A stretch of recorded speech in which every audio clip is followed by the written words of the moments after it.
Welcome to our storytelling channel, where every tale reveals a truth and every voice matters. If you're watching this, we'd love to know, where in the world are you tuning in from?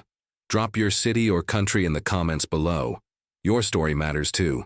And don't forget to hit that subscribe button and turn on the notification bell, because tomorrow we return with another powerful story that just might change the way you see the world. A waitress. Helped a disabled kid in the rain. She didn't. No, his father was a billionaire. Watching, the rain hadn't let up for hours. It fell in cold, slanting sheets, turning the cracked pavement of a small Ohio town into a river of muddy reflections. 9:47 p.m. The Lexington Grill was supposed to be closing. The windows were fogged, the lights dimmed to save electricity. But inside, Jasmine Brooks, 38 years old, was still wiping down the counter after a 12-hour shift. Her feet ached, her tips barely added up to gas money. Still, she didn't complain, she never did. Then she saw him through the streaked front window. A small boy, maybe 10, slumped in a rusted wheelchair just beyond the neon sign. His shaggy, brown hair was soaked, plastered to his forehead. He wore a tattered hoodie and held a paper-thin blanket around his shoulders. The temperature had dropped to 45 degrees, and the wind cut like glass. Without a second thought, Jasmine dropped the towel and pushed the door open. The wind hit her hard, but she crouched beside the boy anyway, her voice gentle, steady. "Hey there, sweetheart," she said. "What are you doing out here in this weather?" The boy flinched, then looked up, eyes wide, unsure. "I'm waiting for my dad," he mumbled. His voice was barely a whisper beneath the rain. Jasmine looked both ways down the street. Nothing. The pawn shop's neon cash for gold sign flickered across the road. A single car passed by, tires hissing through puddles. "You've been out here long?" she asked. The boy shrugged, pulling the blanket tighter. "Well," she said, smiling softly, "you can't stay out here, baby. Come on inside. It's warm. I've got something for you." She rolled his wheelchair through the door, past the flickering overhead light and the smell of old coffee. She sat him near the radiator, draped a clean towel over his back, and knelt, down to meet his eyes. "My name's Jasmine. What's yours?" "Eli," he replied, his voice stronger now. Jasmine nodded. "Well, Eli, you hungry?" He hesitated, then nodded. Within minutes, she returned with a grilled cheese sandwich, golden, buttery, with long strings of melted cheddar, and a hot bowl of tomato soup. She placed it gently in front of him. "This one's on me," she said, tucking a napkin into his lap. "Eat up." Eli took one bite and paused. "This is the best thing I've ever had," he whispered. Jasmine chuckled, brushing a damp curl from her face. Good food helps when the world feels too heavy. What she didn't know, what she couldn't have imagined, was that someone was watching. Across the street, behind tinted windows of a black SUV, Jonathan Blake, CEO of Blake Tech and worth nearly $1 billion, sat in silence. He was watching the woman who had just fed his son without asking a single question. And though Jonathan didn't believe in kindness, at that moment, he believed he owed her something far bigger than a thank you. Jasmine didn't sleep well that night. She kept thinking about the boy, Eli, and the strange tension that lingered after the woman picked him up. Something about it didn't sit right. The way he hesitated. The way she never looked Jasmine in the eye. But Jasmine had learned, long ago, not to poke too hard at things that weren't her business. Still, when she got home to her one-bedroom apartment, where the heater rattled and the faucet dripped like a ticking clock, she couldn't shake the feeling. Then, around 11:20 p.m., there was a knock at the door. That alone was enough to set her nerves on edge. Nobody came by this late. She looked through the peephole and froze. A man stood there, tall, broad-shouldered, wearing an expensive black coat that probably cost more than her rent. He didn't look like a neighbor. He looked like something out of a courtroom drama. She didn't open the door. "Who is it?" she called out. A pause, then a voice, low and composed. "Jonathan Blake." The name didn't register. "What do you want?" she asked, fingers still curled around the lock. Another pause. to talk. That was enough to trigger every survival instinct she had, but curiosity was louder than fear. Carefully, she unlatched the door and cracked it just enough to see his face. Sharp features, cool gray eyes. He looked like power. He looked like trouble. "I don't know you," Jasmine said, not budging. "No," he replied. "But you know, my son." Her heart skipped. "Eli," she whispered. He nodded. "You were watching last night." "I was." "So what?" she said, sharper now. "You mad I fed your kid?" "No." His voice didn't rise. "I'm here because I don't believe in charity, but I do believe in paying debts." Before she could respond, he pulled an envelope from inside his coat and set it on her tiny kitchen table. Jasmine eyed it like it might explode. She walked over, slowly, opened it, and stared. A job offer, 6 figures, full benefits, corporate-level position at Blake Tech Industries, all the trimmings of a life she'd never imagined having. She laughed, not a funny laugh, a sharp, almost angry one. "You think offering me a fancy job wipes the slate clean?" Jonathan didn't flinch. "I'm not trying to wipe anything clean. I'm offering you a position because you saw my son, not my name, not my bank account. You saw him, and that's rare." Jasmine folded her arms. "You don't even know me." "I know enough," he said simply. There was silence, heavy, charged, the kind that made decisions feel permanent. Finally, Jasmine looked back down at the offer. It was absurd. It was overwhelming. And it was the first time in years someone had seen something in her worth investing in. "I'll think about it," she murmured. Jonathan gave a small nod. "Good." Then just like that, he turned and walked out, disappearing into the night.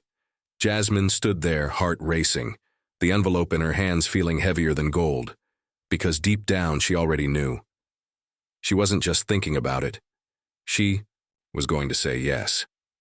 3 weeks later, Jasmine Brooks stood in the towering lobby of Blake Tech Industries, wearing her best thrifted blazer and a pair of $30 heels that pinched with every step. The building felt like another world. Glass walls, polished marble floors, and people who looked like they were born wearing tailored suits. It didn't matter how far she straightened her spine. The moment she walked in, heads turned. But not in curiosity. In calculation, she wasn't supposed to be here, and they knew it. Still, she kept walking. Upstairs, the elevator opened to a floor that smelled like money and fresh espresso. Jonathan Blake's office sat at the end of a long hallway, sleek, minimalist, and intimidating. She stepped inside. He didn't even look up from his desk. "You're 2 minutes late," he said. Jasmine raised a brow. "That's 2 minutes you'll survive." He looked up then, just for a second, before gesturing to the chair across from him. "Let's get to work." She expected some kind of warm welcome. She didn't get one. There was no small talk, no team introduction. Just a thick file shoved her way labeled Orion Group. Contract negotiations. "They want to offshore production," Jonathan said, voice clipped. "It'll save them millions, but it'll cost us 3,000 American jobs." Jasmine flipped through the file, jaw tightening. "So what do you want from me?" He leaned forward. "I want you to convince them not to." She laughed once, short and bitter. "You think I can charm 3 billionaires into growing a conscience?" Jonathan's expression didn't change. "I think you understand something they don't." Jasmine narrowed her eyes. "What's that?" "That people who've had everything taken from them don't go down quietly." Those words hit deep, too deep. She didn't reply. Instead, she got to work. The meeting was held in a conference room that looked more like a luxury war room. Glass walls, a 10-foot mahogany table, and a thermostat set to Arctic. Jasmine sat beside Jonathan, facing 3 men in custom suits and smug smiles. The leader, Philip Langford, gave her a passing glance before turning to Jonathan. "It's just business," he said coolly. "Nothing personal." Jasmine had heard that line before, when her mom lost her job at the textile plant, when her rent doubled overnight. It's never personal, until it ruins your life. She leaned forward, sliding her own report across the table. Actually, let's talk numbers, she said. Langford's eyes narrowed. Jasmine didn't blink. You'll save in the short term, but when overseas labor costs rise, like they always do, you'll lose millions restructuring. You'll face PR backlash. And your investors? They'll bail when headlines read, American workers replaced for profit. Silence followed. Tense. Crackling. Langford picked up the report, scanned it. Jonathan said nothing. But Jasmine could feel it, the shift. Power moving. Respect. Growing. Langford finally spoke. We'll revisit the proposal. The room exhaled. Jasmine didn't smile. But she didn't have to. She just proved she belonged. Not because Jonathan gave her a chance, but because she earned it. 2 months in, Jasmine Brooks had found her rhythm. She no longer felt like a stranger in a suit. She walked Blake Tech's glass corridors with her head high, emails flying, deals closing, confidence growing. People had started to respect her.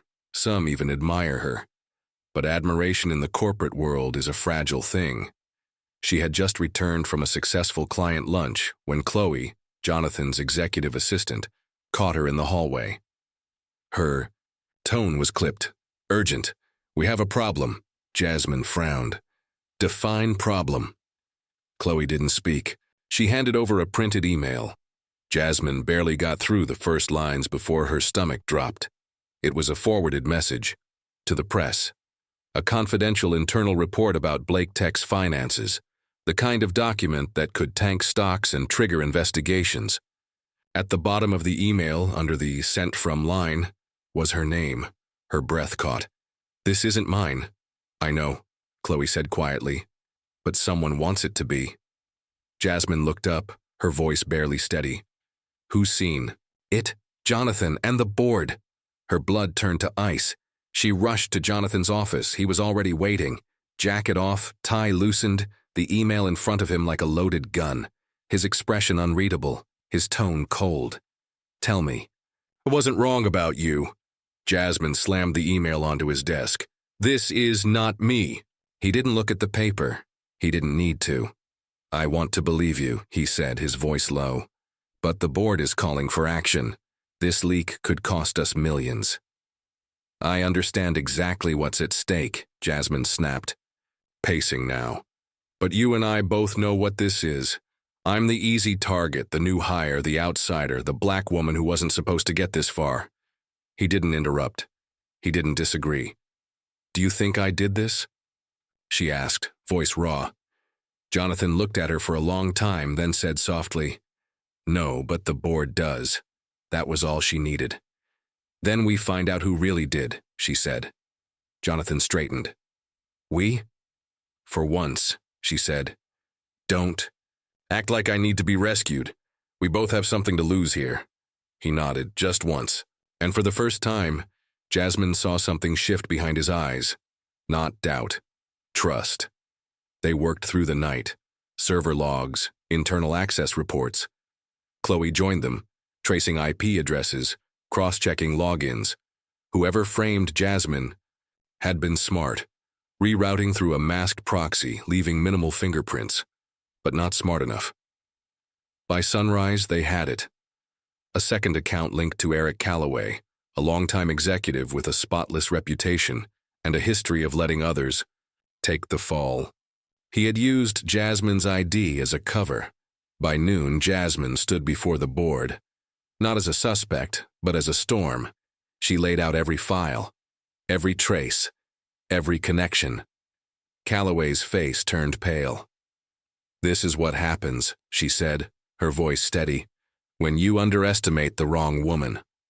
And when Jonathan backed her up, firing Calloway on the spot, the message was clear. Jasmine Brooks wasn't going anywhere. And the next person who tried to bury her better dig 2 graves. 2 years later, Jasmine Brooks stood on the rooftop, terrace of Blake Tech's headquarters, the city skyline glowing behind her. She wore a navy blue suit now, tailored, powerful, hers. On the office door behind her, a new plaque had just been installed. Jasmine Brooks, Vice President of Strategic Growth. She had come a long way from late-night diner shifts and cold Ohio rain. But every step, every sleepless night, every sideways, glance, every boardroom ambush had led her here, and she hadn't just survived the system. She'd changed it. After the scandal that nearly ended her career, Jasmine had become impossible to ignore. Her name was on headlines, not just for clearing her own, but for exposing what corporate America often tried to bury. She could have played it safe. She didn't. Instead, she led new ethical labor initiatives, keeping thousands of jobs on U.S. soil. She created mentorship programs for young professionals from underserved communities. And most importantly, she helped launch the Brooks Blake Foundation, dedicated to funding education and job training for at-risk youth. At the foundation's ribbon-cutting ceremony, Jasmine didn't stand alone.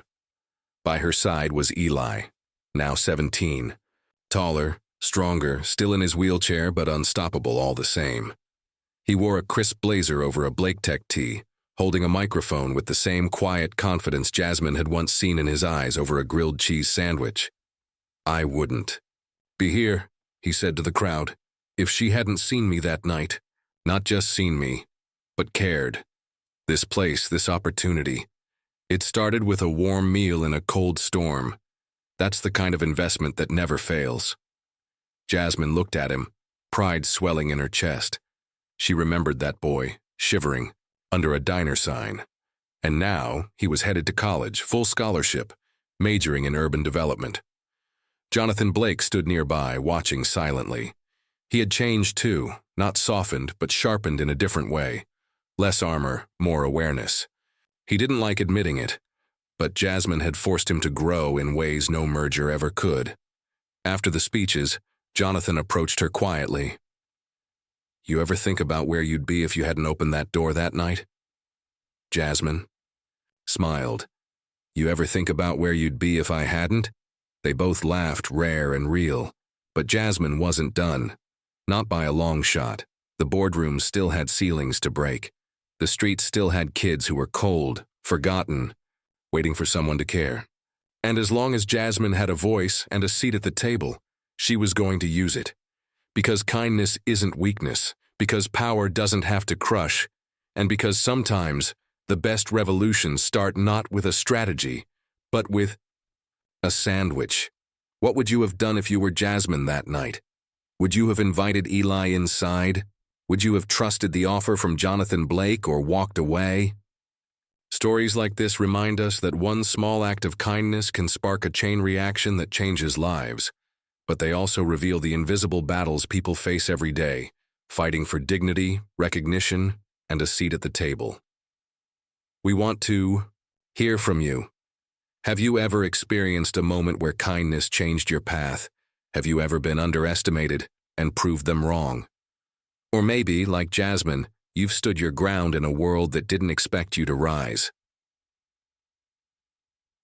Drop your story, your city, or even just your thoughts in the comments below.